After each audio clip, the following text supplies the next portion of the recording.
Hillary Clinton's 2016 campaign chairman, John Podesta, was one of the people interviewed by Mueller's investigators. Podesta's private emails were stolen by Russian-backed hackers and made public during the campaign. Last year, a grand jury indicted 12 Russian intelligence officials on charges brought by the special counsel in connection to the hack. John Podesta is founder of the Center for American Progress, and he's in Washington for an interview you'll see first here on CBS This Morning. Welcome, John. Let me start with Mr. Mueller's report here. You said, and you've said previously, that you trusted him. What do you make of his report then? Well, look, I think he's a great professional, and he did a thorough investigation of this. He also found that there were 100 incidences where agents of the Russian government talked to members of the Trump campaign, and there were 28 meetings. He concluded ultimately that there was not, beyond a reasonable doubt, evidence of a conspiracy, and I accept that conclusion. What do you think? But I think it's important for us to see the whole report, not just Mr. Barr's 4-page summary of it as well. What do you think the next move should be for Democrats on the Hill in terms of, they want to see the rest of the report, but then they also, can get bogged down in this for the next 2 years of the administration? Well, look, I think the public has a right to know what Mr. Mueller found. He obviously conducted an extensive report. And so I think the push to make the entire report public is completely appropriate. There are still questions that are open, and there are investigations that are ongoing in the Southern District of New York by the state attorneys general of New York and New Jersey and others. So I think that Democrats would be well to push for the full release of the report, but there are other matters that they need to investigate about this administration as well. As John mentioned, you were interviewed by the special counsel. Are you surprised at all that the president wasn't interviewed directly by the special counsel? We know he answered questions, but he wasn't interviewed in person. Yeah, I think that's exceptional, and I think the question is why.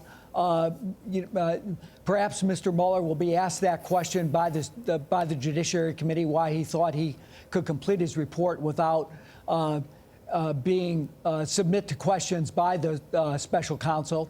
But right now, all we know is that he did have heavily lawyered answers submitted for the record. But had he been subject to, I think I know why his lawyers didn't want him to be put before the special counsel, because Mr.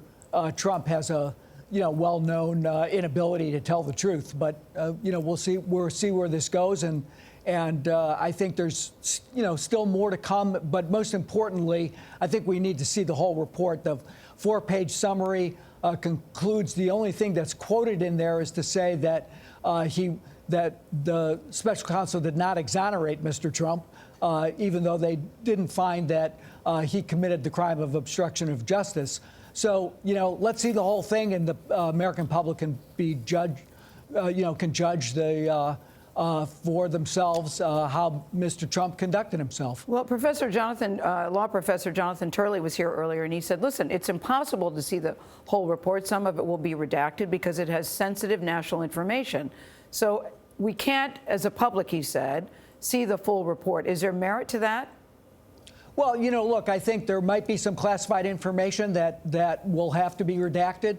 There even conceivably is some grand jury information that needs to be redacted.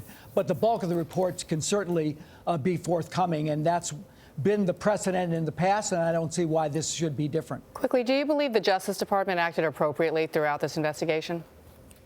Well, I think Mr. Mueller acted appropriately throughout the investigation, and Mr. Rosenstein had his hands full trying to protect Mr. Mueller from Donald Trump, who constantly tried to interfere in the investigation and constantly disparaged the special counsel.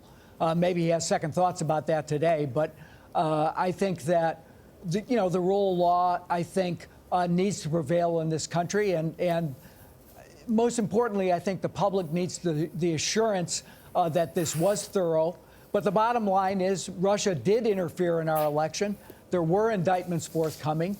They did try to help Donald Trump get elected president. Yeah. His national security advisor, his campaign chairman, his deputy campaign chairman, his personal lawyer have all either pled guilty or been found guilty. So to call that a total Over 30 exoneration indictments, is that's something. for sure. All right, John Podesta, great to have you on. Thank you so much. Thanks. And CBS